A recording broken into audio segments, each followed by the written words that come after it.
The intriguing story of a paratrooper who went missing, the death of an infant sparks questions, and Russian troops trained to kill you with throwing knives, underwater tanks, and a throwing shovel? We check it out on the briefing. Let's get into it.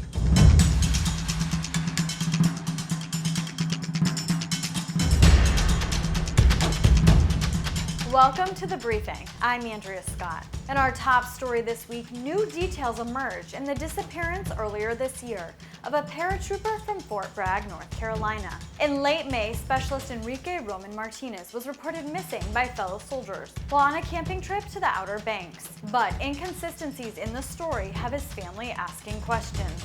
Military Times has obtained the 911 call in which the soldier was first reported missing. Reporter Kyle Renfer has more.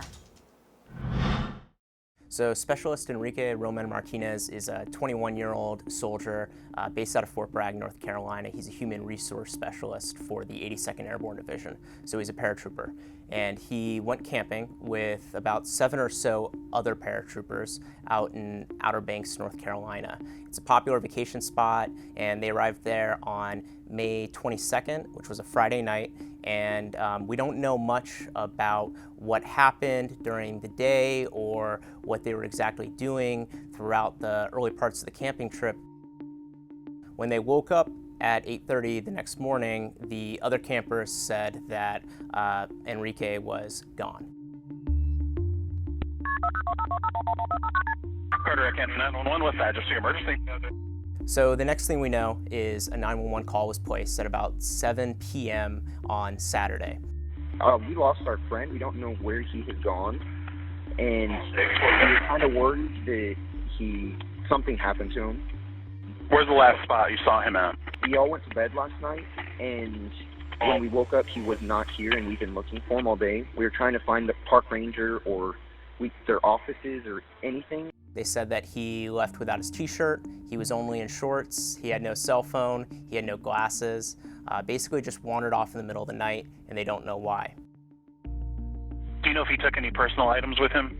We searched his tent, and everything is still there. He even left his phone in his wallet.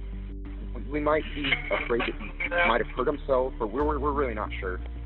So after the 911 call, we are told that a search began for Enrique in the area. Local authorities are involved, soldiers are brought out from Fort Bragg, but there's really no clues. The weather's really bad, and no real details or remains are found. About a week later, partial remains wash up, and we're not really told the condition they're in, but the family was told by a coroner that the damage done to them couldn't have been done by a boat or a shark. Army CID at that point rules the investigation a homicide investigation. So we come to find out that there are a few key discrepancies in the call. The group actually did run into park rangers earlier in the afternoon. We were trying to find the park ranger or their offices or anything. This was confirmed by a park ranger spokesperson who we spoke with. Also, the group says that Enrique had suicidal tendencies and had spoke about hurting himself. Enrique's family disputes this, that he had any sort of suicidal inclinations. Adding to the sense that Enrique's case involves foul play, the commander of the 82nd Airborne Division issued a statement recently that said Enrique was lost to a, quote, senseless act of violence. So at this point, the investigation remains ongoing. Army CID has held their cards pretty close to their chest in terms of releasing details about the investigation. However, they have put up a $25,000 reward for information leading to the arrest or apprehension of those responsible for Enrique's disappearance and subsequent death. The story is ongoing at this point, and we're going to keep covering it here at Army Times.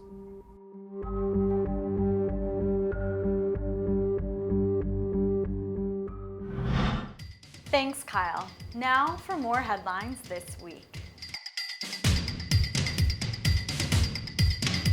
The family of a 7-month-old who died in a babysitter's on-base home in 2019 from an antihistamine overdose now wants an external investigation into the Army's response. According to an Army investigation obtained by Military Times, a number of factors contributed to the prevalence of unauthorized providers on base, including the lack of available childcare. In 2018, there were more than 500 Army children on waitlists for childcare in Hawaii. The Navy wife babysitter is awaiting trial on manslaughter charges.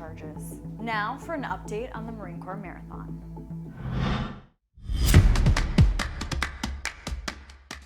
For the first time in its 45-year existence, the Marine Corps Marathon has been canceled due to the coronavirus pandemic. The October events, including the 50K and 10K races, will shift to virtual only. Now, over to a caught-on-camera confrontation between a sailor and some protesters. Video of a uniformed petty officer angrily confronting protesters has sparked an investigation by her California command. In a minute-long video uploaded to social media over the weekend, aviation bosun's mate second class Sarah Dudry gets out of a vehicle and confronts shouting, flag-waving protesters.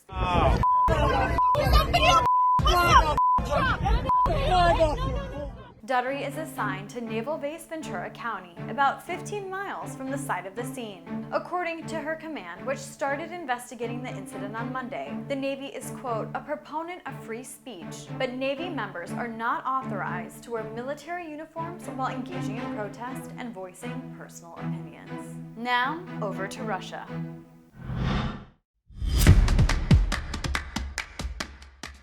How are Russia's military troops training these days? Possibly with underwater tanks, and by throwing knives and shovels. Some compelling footage of Russian troops found online by Military Times producers may give us some hints at their recent tactics.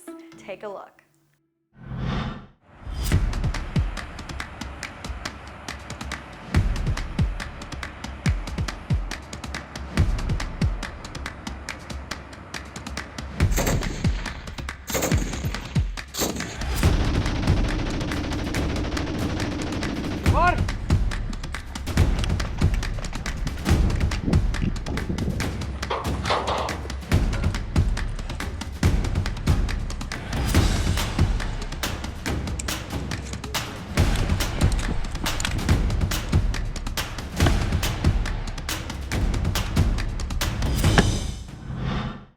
And that's it for your military update this week. Now over to our defense news colleagues to see what happens when an ally wants US fighter jets and the Russian missile systems to shoot them down. Deal or no deal?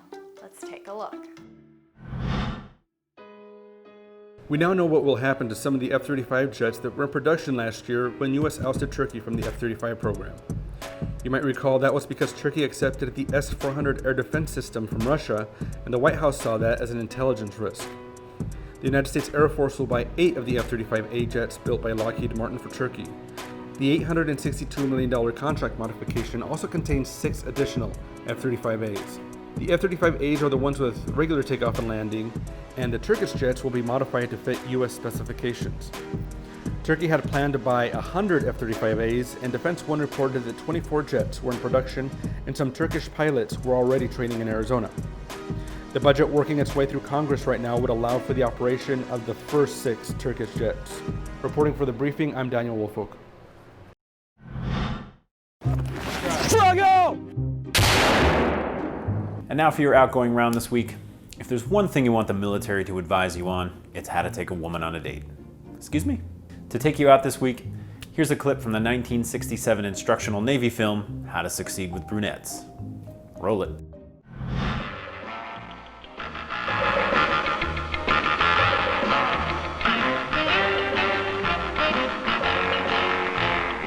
How to succeed in business, or with brunettes, or blondes. They're all important missions, wouldn't you agree? Well, here's one way to tackle the brunette problem. See what you think. First of all, be late.